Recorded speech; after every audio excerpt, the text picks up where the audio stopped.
पिछले क्लास में हम लोगों ने क्लास 12 की केमिस्ट्री में जो क्रिस्टलीय ठोस है उसका प्रकार पढ़ रहे थे। उसमें सबसे पहला हम लोगों ने पढ़ा था आयनिक ठोस, सहसंयोजी ठोस, और फिर हम लोगों ने पढ़ा था आणविक ठोस और धात्विक ठोस। इसमें एक हो गया था आयनिक ठोस। उसके बाद हम लोग को सेकंड नंबर पढ़ना है सहसंयोजी या फिर नेटवर्क ठोस क्या होता है, कोवैलेंट या नेटवर्क सॉलिड क्या होता है।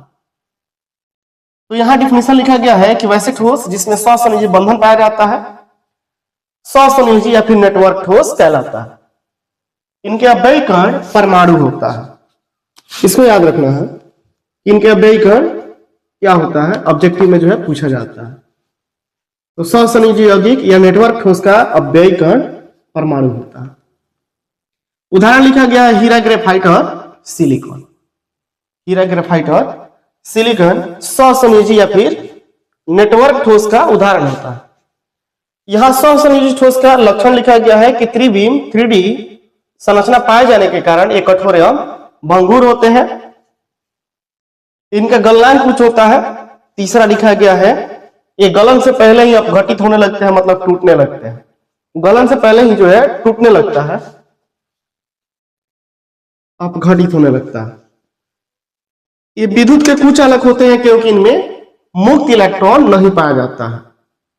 इसका एक्सेप्शन भी होता है अपवाद। ग्रेफाइट है इसका एक्सेप्शन, अपवाद, कि ग्रेफाइट जो है विद्युत का सुचालक होता है और ग्रेफाइट जो है सहसंयोजी यौगिक या नेटवर्क ठोस का उदाहरण होता है। इसका सबसे बड़ा रीजन है कि जो ग्रेफाइट होता है ना उसकी संरचना परतीय होता है, लेयर दर लेयर होता है, जिसके कारण इसका एक इलेक्ट्रॉन जो है मुक्त रह जाता है और वही मुक्त इलेक्ट्रॉन विद्युत का सुचालक बना देता है। तो ध्यान रखना है कि ग्रेफाइट जो है सहसंयोजी या नेटवर्क ठोस होते हुए भी विद्युत का सुचालक होता है और यहां लिखा गया है कि यह विद्युत का कुचालक होता है। एक्सेप्शन एक ही है, ग्रेफाइट, ध्यान रखना। 5 नंबर लिखा गया है कि जल में घुलनशील होता है। इसके बाद हम लोग को पढ़ना है आणविक ठोस, मॉलिक्यूलर सॉलिड। इसके लिए डिफिनेशन लिखा गया है कि वैसे ठोस जिसमें वान डेर वाल बल होता है। अब यहां एक शब्द है वान डेर वाल बल। ये क्या होता है?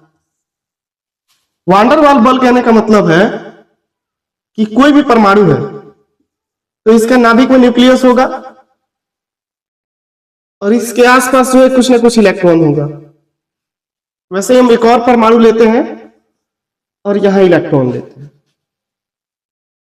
तो किन्हीं दो परमाणु के बीच या फिर जब कोई दो परमाणु अपने से विपरीत परमाणु के इलेक्ट्रॉन पे बल लगाता है, जैसे यहां का प्रोटॉन जो है इस पे जो उपस्थित इलेक्ट्रॉन है इस पे बल लगाएगा और यहां का प्रोटॉन जो है इस पे उपस्थित जो इलेक्ट्रॉन है इस पे बल लगाएगा, तो इस बल को ही बोला जाता है वान डेर वाल बल।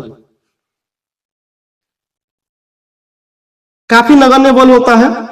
कैसे होता है हम इसकी चर्चा जो है एक सेपरेट वीडियो में करेंगे कि वान डेर वाल बल जो है क्यों लगता है और कैसे लगता है।